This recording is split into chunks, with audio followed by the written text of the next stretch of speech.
तुम्हें क्या लगा स्क्विड गेम खत्म हो गया? अभी रुको, अभी बहुत कुछ बाकी है। नेटफ्लिक्स अपनी सोने के अंडा देने वाली मुर्गी को ऐसे हलाल नहीं करेगी। अभी तो और निचोड़ना है, अभी और पैसा कमाना है, बहुत कुछ है जो समझना बाकी है।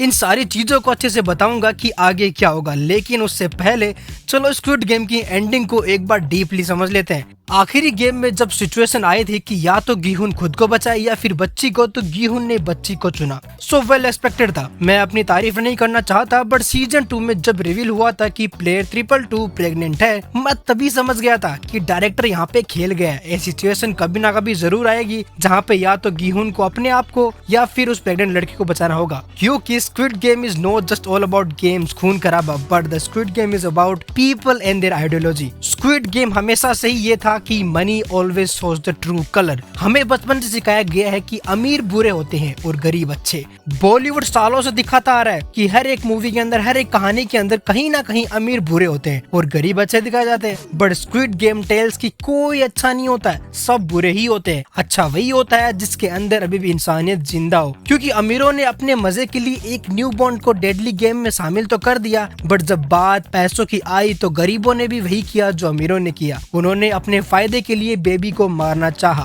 बट अगर हम स्टोरी के पर्सपेक्टिव से देखें तो मेरे लिए स्क्विड गेम की एंडिंग इससे बेहतर हो ही नहीं सकती। मैंने इंटरनेट पर देखा है काफी लोग बहुत नाराज है, बोल रहे हैं कि यार क्या एंडिंग है। तो मेरा उनसे एक सवाल है कि भाई तुमने क्या एक्सपेक्ट किया था? गीहुन फ्रंटमैन बन जाएगा या फिर बॉलीवुड की तरह फ्रंटमैन गीहुन को बचाएगा, बोलेगा आज से हम दोनों भाई हैं और हम दोनों मिलकर इस बुराई का सामना करेंगे वगैरह वगैरह? ये एक्सपेक्ट किया था? अगर किया था तो आई एम सॉरी, बट ये शो तुम्हारे लिए नहीं है। स्क्विड गेम कभी भी मास मसाला स्टोरी थी नहीं, it's the mirror of society. हर कहानी की तरह, हर मूवी की तरह ये भी सोसाइटी का मिरर था और इसकी एंडिंग उन चुनिंदा एंडिंग्स में से एक है जो हमें याद रहेगी। तुम ये भी कह सकते हो कि इसकी एंडिंग कहीं ना कहीं ब्रेकिंग बैड से इंस्पायर्ड है, जहाँ वॉल्टर वाइट अपने और जेसी के बीच में जेसी को चुनता है और एंड में मर जाता है। सेम गीहुन भी पैसे को नहीं बल्कि ह्यूमैनिटी को चूज करता है और खुद को सेक्रीफाइस करके बच्ची को बचाता है। फ्रंटमैन ने बहुत ट्राई किया उसे बदलने का, उसके दोस्त को मार दिया, उसे सबको मार कर गेम जीतने का ऑफर भी दिया जैसे उसे मिला था 8 साल पहले, बट उसने वहाँ पे पैसे चुने थे। बट जब फ्रंटमैन ने गीहुन को देखा और सोचा कि यार कोई इतना अच्छा कैसे हो सकता है, इट्स लाइक कि कोई पर्सन सिगरेट या दारू पीता हो बट उसका दोस्त नहीं पीता है, तो उसे यार गिल्ट महसूस होगा कि यार ये नहीं पी रहा है, मैं पी रहा हूँ।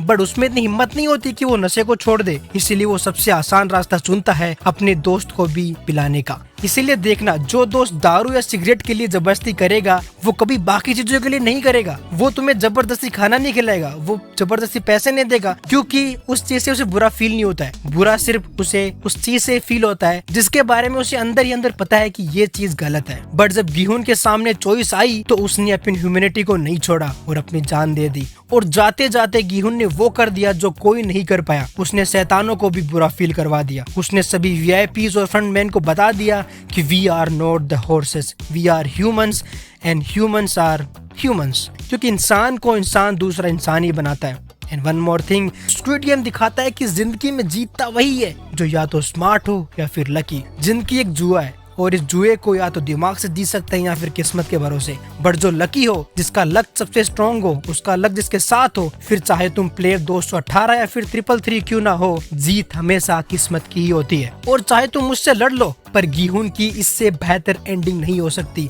प्लेयर 456 से इससे बड़ा गुड बाय, इससे बड़ी एंडिंग, इससे बढ़िया कैरेक्टर आर्क मुझे नहीं लगता है कि पॉसिबल है। इसी के साथ गीहुन ये भी बता गया कि 456 को सिर्फ 456 ही मार सकता है। एंड अगर तुम्हें इसकी एंडिंग पसंद नहीं आई तो सिनेमा का एक रूल याद रखना, अगर तुम्हें कहानी को यादगार बनाना है तो उसे खत्म करना बहुत जरूरी है। बट नेटफ्लिक्स ने कहीं ना कहीं इस चीज का लूप होल निकाल लिया है। नेटफ्लिक्स कहानियों को अंत तो करता है बट उसकी एंडिंग को थोड़ा सा आगे शिफ्ट कर देता है। इसीलिए स्क्विड गेम कोरिया तो खत्म हो गया है, बट अभी स्क्विड गेम यूएसए में भी चाइनीज और हो सके तो स्क्विड गेम इंडियन वर्जन भी आने वाला है। मैंने 2-3 महीने पहले 1-2 वीडियोस बनाए थे जिसमें मैंने बताया कि स्क्विड गेम बहुत बड़ा है, ये ऑर्गेनाइजेशन बहुत बड़ी, ये बस छोटे से आइलैंड तक सीमित नहीं है, ये अंदर तक दीमक की तरह घर कर रखी है। इस स्क्विड गेम की एंडिंग में हमने देखा भी थी कि जब फ्रंटमैन गीहुन की बेटी को पैसे देने जाता है जो उसी के थे, मोटेल से फ्रंटमैन ने वहाँ से लिए थे, वही पैसे उसकी बेटी को देने जाता है, तो वो देखता है कि वहाँ पर दागची खेला जा रहा है, जो कि क्लियरली स्क्विड गेम यूएसए का हिंट था। अब देखना ये है कि क्या स्क्विड गेम यूएसए इसकी लेगेसी आगे बढ़ाएगा या बस मजाक बनाकर रख देगा। अगर स्क्विड गेम यूएसए को सक्सेसफुल होना है तो उसे वो देना होगा जो अब तक हमने नहीं देखा है स्क्विड गेम के अंदर। गेम ज्यादा डेडली हो, स्टोरी सॉलिड हो और एक्टर्स नए हो,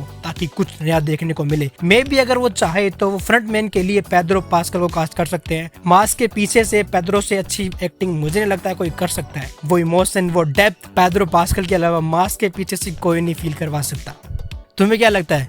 तुम्हें इसकी एंडिंग कैसी लगी? शर्माना मत, अपने थॉट कमेंट सेक्शन में बता देना। मैं पढ़ने को तैयार हूँ। मैं भी चाहता हूँ कि मेरा पर्सपेक्टिव बदले, मुझे भी कुछ सीखने को मिले। तो अगर स्क्विड गेम के रिलेटेड कुछ गहरी बातें हैं, कुछ गहरे शब्द है, तो अपने दिल को कमेंट सेक्शन में हल्का कर देना। And I will see you in the next video.